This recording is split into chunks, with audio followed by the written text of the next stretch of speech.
विधानसभा चुनाव के रण में बीजेपी अक्सर कमलनाथ और दिग्विजय सिंह को जय वीरू की जोड़ी कहा करती थी। इसकी वजह ये थी कि दोनों ही नेताओं ने 2023 के इस चुनाव में पूरा प्रदेश कवर किया था। कभी दोनों नेता एक साथ प्रचार करते दिखते थे तो कभी अलग अलग। पिछले साल हुए विधानसभा चुनाव में दिग्विजय सिंह और कमलनाथ कांग्रेस के सबसे ज्यादा सक्रिय नेताओं में से एक थे। एमपी में लोकसभा चुनाव का संग्राम आखिरी दौर में है, लेकिन अब तक इन दोनों नेताओं की जुगलबंदी देखने को नहीं मिली है।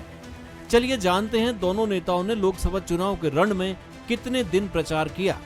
पहले बात करते हैं कमलनाथ की। 12 मार्च 2024 कांग्रेस ने लोकसभा चुनाव के लिए प्रत्याशियों की पहली लिस्ट जारी की। पार्टी ने पूर्व मुख्यमंत्री कमलनाथ के बेटे नकुलनाथ को एक बार फिर छिंदवाड़ा सीट से मैदान में उतारा। अपने बेटे के लिए कमलनाथ ने 38 दिन तक छिंदवाड़ा नहीं छोड़ा। उन्होंने लगभग हर क्षेत्र में नकुलनाथ के लिए वोट मांगे। इस दौरान एक बार भी कमलनाथ प्रदेश की दूसरी सीटों पर नहीं पहुंचे। 19 अप्रैल को छिंदवाड़ा लोकसभा सीट पर वोटिंग हुई। चुनाव होने के बाद भी पूर्व मुख्यमंत्री दूसरी सीटों पर सक्रिय नहीं दिखे। हालांकि उन्होंने होशंगाबाद और बैतूल सीटों पर दो सभाओं को संबोधित किया, लेकिन उसके बाद वे पार्टी के प्रचार में अब तक एक्टिव नहीं दिखे। अब बात करते हैं दिग्विजय सिंह की। 23 मार्च को कांग्रेस ने प्रत्याशियों की अपनी चौथी लिस्ट जारी की।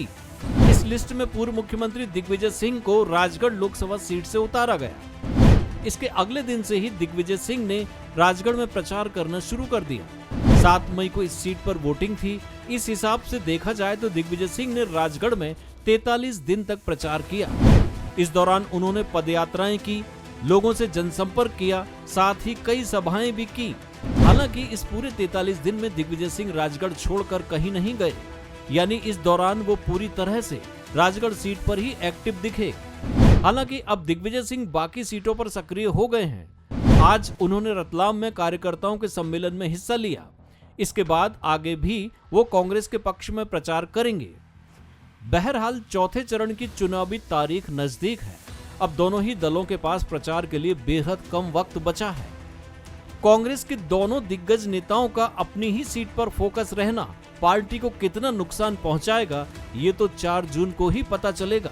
यदि आप ये वीडियो YouTube पर देख रहे हैं तो हमारे चैनल को सब्सक्राइब करें और बेल आइकन को दबाना ना भूलें। अगर आप Facebook पर ये वीडियो देख रहे हैं तो हमारे पेज को लाइक करें। आप हमारे WhatsApp चैनल बंसल न्यूज को फॉलो कर हर दिन लाइव अपडेट्स भी पा सकते हैं।